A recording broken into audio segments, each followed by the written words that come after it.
Hello, this is Memphis Communiversity. Today we are practicing some differential equation free response questions. This is difficulty 3 out of 10.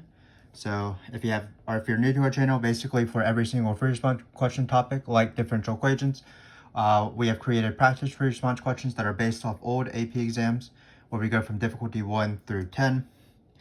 Differential equations is one of the hardest free response questions on the AB exam.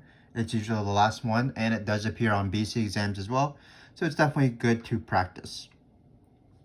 Keep in mind that why is this going to be harder than difficulty number 1 and 2?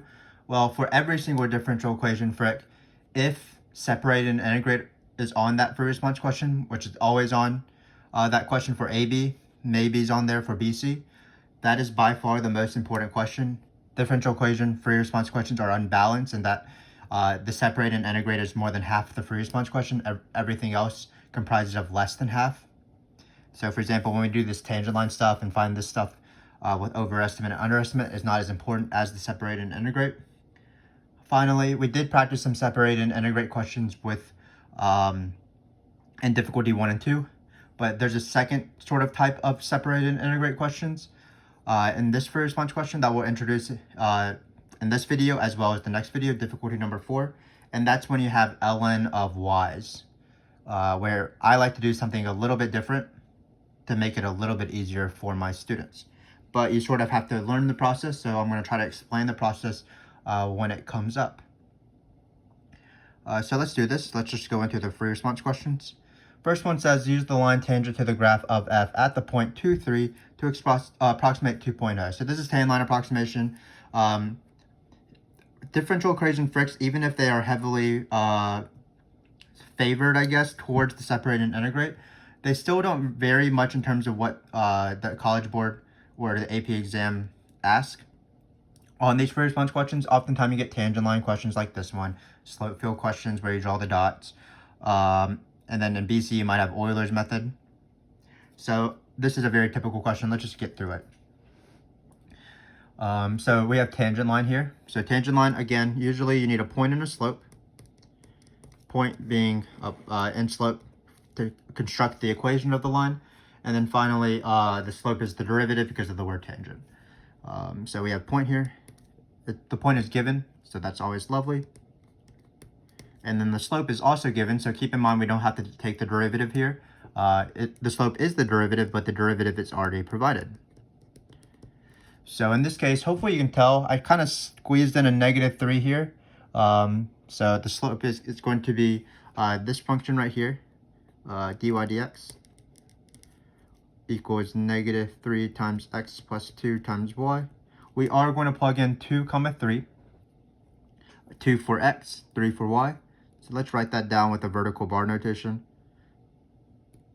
So basically all this is saying is I'm going to plug in 2 for 3, x for y. No, 2 for x, 3 for y. I don't know what I'm saying.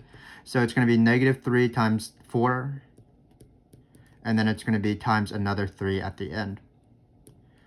This is going to be a fairly big number. I did not expect this, but this is going to be -36, I believe. So then we are ready for the equation of the line. So what you do is you write the equation of the line according to slope and point. So point slope form. So all it is y minus 3 equals -36 times x minus 2. Let's close this guy. So notice that I have not used at all this weird 2.2 number. Remember that when you do tangent line approximation, the first thing to do is just ignore the 2.2, the decimal number. It's often a decimal number. Because what you're trying to find is you're first trying to find the tangent line.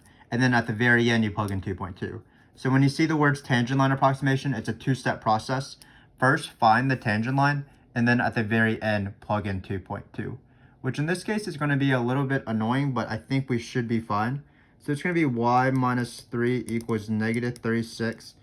I'm going to plug in 2.2 into this, of course, and 2.2 minus 2 is 0.2. I like dealing with fractions more than decimals. So when you plug in 2.2 here, you're going to get 0.2, and 0.2 is the same thing as 1/5. So I'm going to write it as 1/5. There's definitely no law against that. So when we add 3 over, we'll be adding 15 over 5. So the final answer, if I can do this in my head, I don't know why the y equals is not in this box, but the final answer is negative 36 fifths plus 15 fifths, which I believe is negative 21 fifths. And that's how you do tangent line approximation, even if this question is a little bit weirder than normal because we have this weird slope, negative 36. Again, all you do is you find point and slope, but that's easier than normal tangent line questions actually, because the point is already given. The slope is already given. All you have to do is plug in 2, 3 into there, 2 for x, 3 for y, write the equation of the line, and then plug in your weird decimal number or the thing you want to approximate at the end and solve for y. So the next question is also not too bad. Find the second derivative written in Leibniz's notation, d2y over dx squared. So the second derivative, keep in mind that we're given the first derivative, so we don't take two derivatives, we just take one derivative from here to here. So let's rewrite the first derivative more neatly. Looks like it's going to be, again, negative 3 times x plus 2 times y. Again, this is a given from here. So what we're going to do is we are going to take the derivative of this. And when you're taking derivatives, obviously you need to be careful with things like chain rule and product rule. We're going to have to use product rule here because it's this times y. And then remember that anytime you're taking the derivative of y, the derivative of y is not just 1, it is actually dy dx. So let's do the product rule and let's be careful with it. Keep in mind that some people get confused because there's two things, but they don't distribute this negative 3, which is what you're supposed to do in the product rule. So when I view this product rule, I'm just going to attach this negative 3 to the x plus 2. And imagine my first function is this and my second function is this. So let's do the product rule. So I'm going to take the derivative of the first one. It doesn't look too bad. It looks like it's negative 3. It's just a line, so it's just the slope. If you want, you can distribute this, and then the derivative of this constant would be 0. Then you keep this one the same, so you just rewrite it. Then you write plus. Again, notice that the negative 3 will be attached to both halves of the product rule. So you just keep this one the same because you took the derivative of that previously. If you want to have fun underlines, here are the underlines. And then finally, again, the derivative of y is not y prime, or it is y prime. It is not just 1. So just be careful with this. For example, if it said y squared, the derivative wouldn't just be 2y. It'd be 2y times y prime. That's the chain rule with impdiff. So you need to chain rule this, which is implicit differentiation. Watch our next video, difficulty number 4, where it's definitely very hard to spot it. It's like a trick question almost, but it's the same idea. Anytime you have the dependent variable or the function variable, you have to implicit differentiate it. So in this case, again, the derivative is dy dx. So the question says write this derivative, the second derivative, in terms of x's and y's. I have it in terms of x's and y and dx, but of course I can substitute in this dy dx with this thing right here. So I'm going to do that. So it's negative 3 times y minus 3 times x plus 2, and then replace all of this with this. So just substituting in, we'll use brackets because these are supposed to be multiplied. Before I go on, let me just simplify a little bit because I can. The negative 3 times negative 3 is plus 9, x plus 2, and then we have a final times y at the end. Hopefully you can see that. And that is the second derivative written in terms of x and y. But of course, don't get too excited when you have these two-part questions. Remember that there is a second part. So in this case, we do have to use this to determine whether our answer, so this tangent line approximation, is an overestimate or an underestimate. So some people don't know how to do this question. It is a very small question, of course. There's really two overestimate, underestimate questions that I remember from the AP exam. The first one is not this one. The first one is for Riemann sums, determining whether an increasing function is overestimated or underestimated by a left Riemann sum or a right Riemann sum.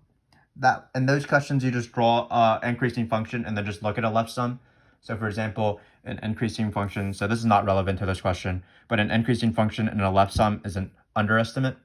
For example, a decreasing function in a right sum is an underestimate. But that's for Riemann sums and overestimate, underestimate. Those appear in table free response questions if you want to check out our playlist on those, where we go from difficulty number 1 through 10, and some of them will be on there. But for now, we're doing overestimate, underestimate with tangent line approximation. And notice they say use the second derivative because it's all based off concavity. So, for example, if you have a concave up function and you draw any tangent line, notice the tangent line is always underneath the curve no matter where I drew it. So actually things that are concave up is an underestimate. The tangent line will be under. A little bit counterintuitive because positive goes with under, but again, it's because it's concave up. Same thing with concave down, or I guess the reverse. No matter where you draw this line, the tangent line, it's always over. So concave down means that f double prime is negative, so it'll be over. So basically all we have to do to determine whether this is an overestimate or an underestimate is to plug in our point 2, 3 into our function, into our second derivative, and just see if it's positive or negative. So at this point right here, we are going to plug in 2, 3. And again, normally, just like normal when we plug in 2, 3, we're going to plug in 2 for the x and 3 for the y. So it's going to be minus 3 times 3. That's going to be minus 9, but we'll do that later. 9. When we plug in 2 here, it'll be 4 times 3. Looks like we're going to get a number that I can't even do in my head. 12 times 9. I haven't done multiplication in so long. But 12 times 9 is the same thing as 12 times 10. 120 minus 9. So I believe that is it's 12 times 9 is the same thing as 12 times 10 minus 12 because we have 1 less 12. So I believe it's 108. So it looks like we're going to get in this thing negative 9. Hopefully you can see this. Not 3 times 3 plus 108. I think I did that right. Sometimes I always second guess myself when I do these calculations. 108 minus 9 is 99. So this is definitely positive. So we have a concave up function, which means that we have an overestimate. Oh, an underestimate, sorry. Ooh, I cannot talk right now. Don't really know what I'm saying. So again, concave up is this picture. Always the tangent line is underneath it, so it's an underestimate. So we can write because the second derivative is positive at 2, 3. The tan line approximation, so we'll just write, we'll just write the approximation is going to be an underestimate. My actual answer is not going to fit it within the box, so that's fine. Hopefully you are more organized and neat than I am. You probably are. And that is it. So again, let me just repeat what I did this question because I was struggling throughout it. But whenever you're finding the second derivative, remember you're just taking the derivative of the first derivative, which is always given. That's the differential equation you always use in every part. Then as you take the second derivative, just be careful with product rule, chain rule if needed. Remember that, of course, the derivative of y is not just 1, it is dy dx or y prime. Replace the dy dx with this formula. And then for the overestimate, underestimate part, that's based off of concavity. So in this case, we were concave up, so we were in underestimate. It's a reverse what you might expect because of concavity. So these questions are often asked, obviously, in pairs. You first find the tangent line approximation, and then they ask whether it's an overestimate or an underestimate. So this is usually part A, part B sort of thing. So now I'm going to do the most important part, separate and integrate. Again, this is going to be the case where we have the LN step. So I'm going to talk about that as we get there. And I'm going to probably write some extra steps as we'll see, but let's first write it out. So we do need the differential equation. We use that in every single part of the first response question. So it looks like it's dy dx is equal to minus 3x plus 2 times y. And now we are ready to separate and integrate. So before we separate, just keep in mind a few things. What I tell my students is definitely never distribute it because that's an awful step in terms of the separating. You always want to keep your x's and y's separate, so I definitely don't want to distribute this y inside. The second thing is that you'll usually have constants here. It could be a fraction, could be not a fraction, but it's always just easier to keep it on the x side. So I'm going to keep the negative 3 on the x side because my goal is to take all the y's to the left side and all the x's to the right side. That's the separation of the variables. But negative 3 is not a variable, so you're actually going to choose whether I want to take it to the y side or the x side, but it's always just easier to keep it on the x side. So now I'm ready to separate. So again, I'm going to keep this negative 3 over. I'm going to divide by this dy. Be careful if you're dividing versus multiplying. Like, for example, if this was divided by y, Like if it was divided by y instead, you'd be multiplying it to get to bring the y over. In this case, it's multiplied by y, so you divide it to get the y side, to get y on the y side, and then you always multiply by dx. If you separated wrong, you would have like dx and dy and the fractions. That's never the case. It's always dx and dy on the outside, just like normal. So now I'm doing these integrals. Again, why this free response question is so important, it's because we get the integral of this, which is the ln of y, technically in absolute values. And then finally, this integral isn't too bad. If you want, you can distribute this. So this is the -3 minus 6, so I can't do math. So we'll change that to a -6. And that's the integral of this. We're using the power rule, of course. So that's going to be -3x squared over 2. We're going to add 1 to this exponent, which is technically 1. And then we're going to flip the new exponent. And then we're going to take the antiderivative of -6, which is -6x. Remember, of course, the most important step, which is the plus c. So we're going to write plus c. Great. So this is, so in our first two videos, in our difficulty 1 and 2, we didn't have an ln of y or ln of the dependent variable. So all we did is we plugged immediately in 2, 3 and solved for our c. But what happens is, I don't like this step in this case, because notice when you plug in 2 for x and 3 for y, c is going to be in terms of ln, and students get oftentimes confused with ln. So what I'm going to try to do is I'm going to try to get rid of the ln first, transform the constant, the form of the constant, and then once I do that, it will be easier to solve for my constant. Of course, the plus c is very important though. So basically, I'm going to do some algebraic manipulation, but it works the same way every time. So I'm going to write out some steps in this box right here, but you don't have to work out all these steps every single time. I'm going to tell you how to go immediately from this step to the more important step. But again, what we're trying to do is we're going to try to take, we're going to raise both sides as a power of e to cancel out this ln. So we're going to write e to the ln of y equals e to all of this stuff. I call this ing both sides, but it's not super descriptive. But basically, both of these sides are now exponents of the function e. So hopefully you can see that that's plus c outside of the box. Again, not very prepared in terms of my boxes, but that's fine. Why are we doing this? Because e to the ln of cancel out, they're inverse functions. So that's why we just get y here.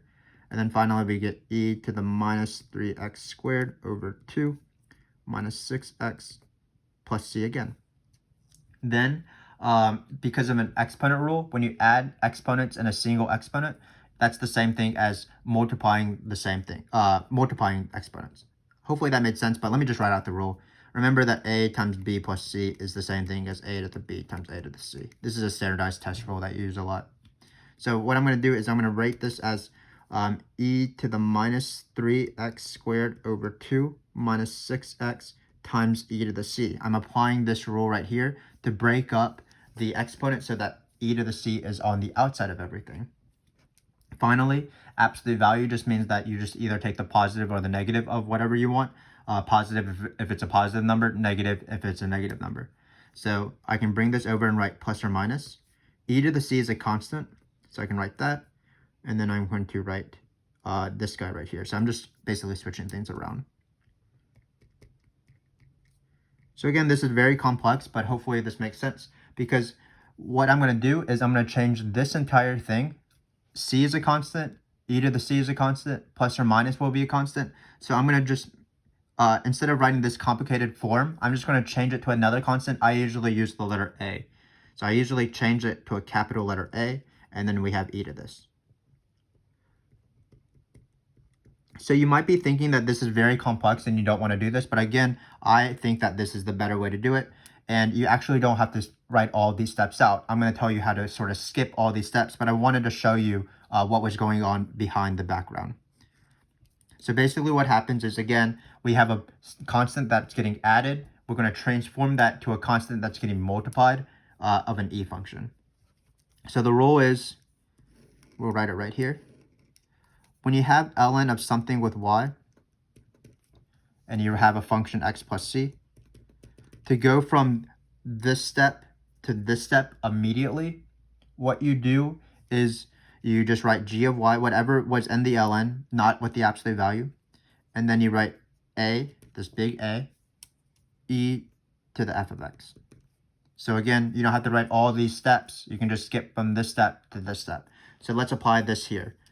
So we have this format, the ln case. We're immediately going to write y is equal to this big A, the plus c becomes times a, e to whatever this function is. No more c's because the c's became the a.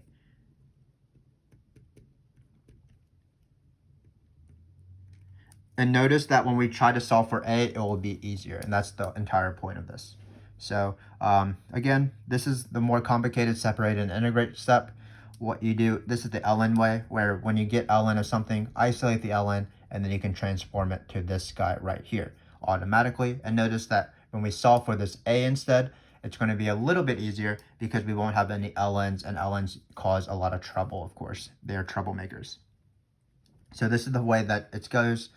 You immediately go from this step to this step. You don't have to do all this work in between. Basically, the plus c becomes times a, e to whatever the function is. So now we're going to forget about plus c's from now on, even though plus c is important.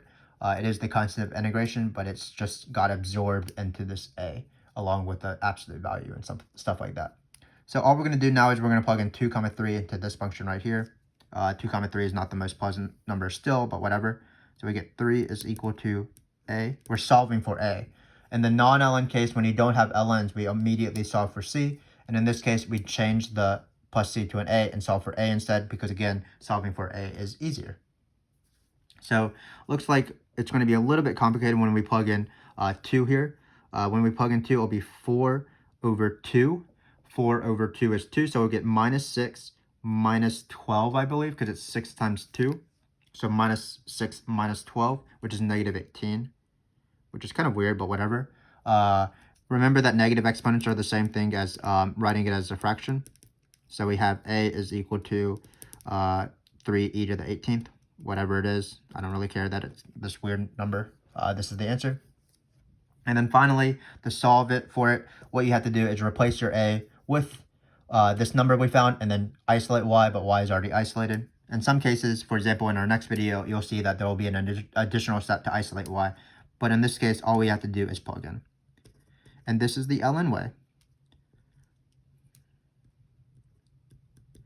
Again, I try to emphasize this method in terms of when I'm teaching my students, and a lot of them find it easier to do these separated and integrate questions because they know how to immediately go from this to this, and it's not too bad because ln of anything equals a function plus c. You just take that function, raise the f of x as a power of e, and then just write an a in the front.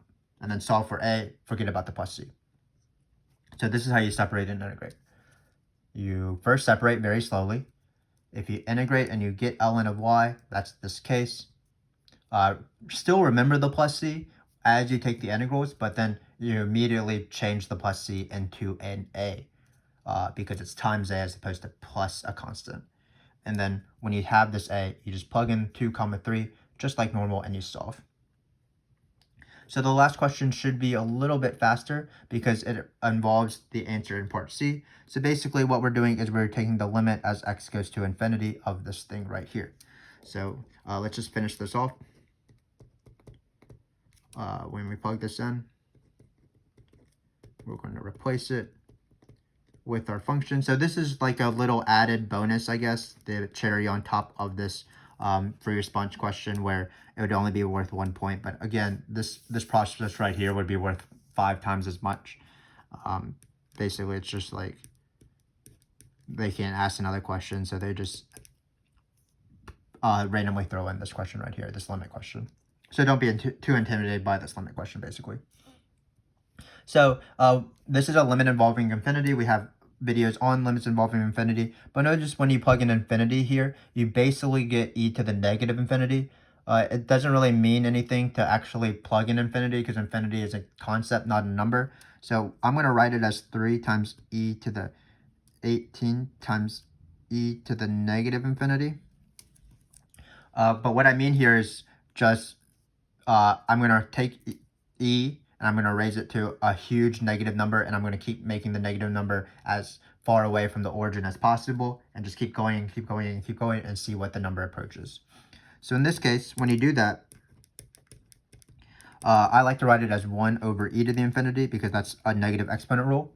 And what is e to the infinity? Well, e to the infinity is e times e times e times e times e a million times, a billion times, a trillion times, and you just keep going until the end of the universe.